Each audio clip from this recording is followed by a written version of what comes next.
bizarre first period. How much of a mental reset do you think your guys needed after that series of events that set them down 3 goals?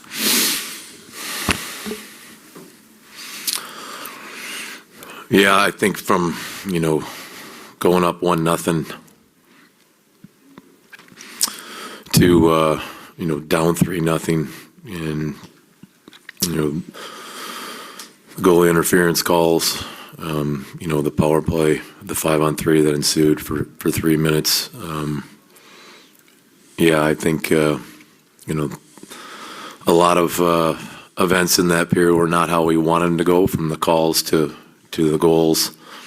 We had to reset, still had to kill some off and reset and get back focused on playing 40 minutes. How did you think they responded? Do you think they responded quickly enough? Or do you think they responded timely enough? There was a couple minutes left in the second period when the third one, or the second one, was called a goal, and then we had to kill off 2 minutes, at the end of that period. So didn't have much time to respond in the rest of the first period. Took the first period break, and I thought we were, thought we had a great response from the guys in the second and third. Dan, did you get much of an explanation from the officials on either of the challenges? Not on the first one. On the second one, they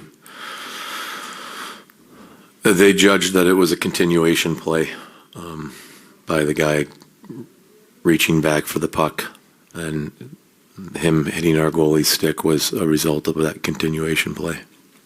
To the credit of the team, and they did fight until the very last second there. I mean, what's that say about the resiliency of the group?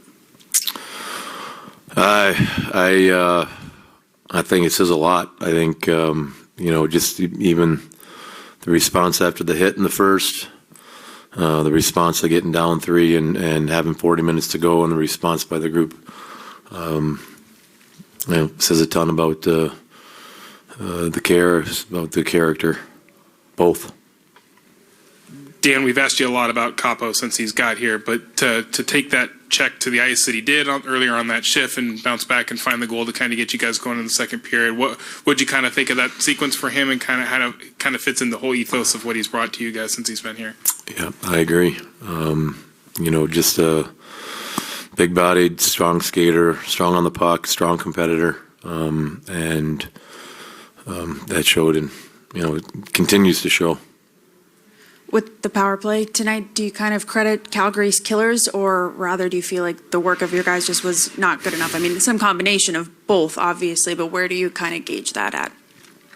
I think probably that's the biggest factor in terms of resetting and refocusing. We, get a power play and score 15 seconds into it, and the no goal and the callback. We weren't able to gain our focus. We weren't able to gain our execution on the power play for the remainder. And what signs are you seeing from Shane tonight? We see a kind of a Datsuki thievery and some big face-off wins. Just maybe thoughts on recent development. I think tonight you saw maybe the highest battle level from him as the game wore on, especially in the second and the third. The face-off circle was a big play, but there were 3 or 4 instances where he won pucks with his battle level, won pucks with his competitiveness, and was dangerous making plays as a result. Dan, Vince and Brandon Montour played together a decent amount tonight. Is that just game script trying to create some offense, or is that something you might try moving forward, do you think? It's, I think, something that's happened at various times throughout the year, and obviously in the situation of the game where we're down 3. There's a big push from our team, and putting them together is a look for offense, I'll say.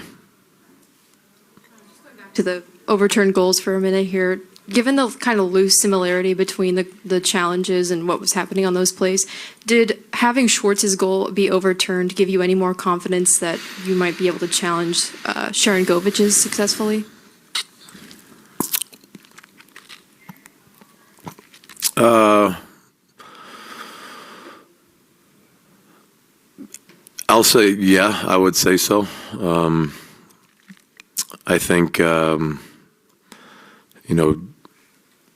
having seen the first one and not having seen the first one, whether we saw it or not, it was my judgment that the stick, hitting our goalie stick in the blue paint was a factor for our goalie being able to make the save, and that was really the deciding factor for me. Okay, thanks, Dan. Thank you.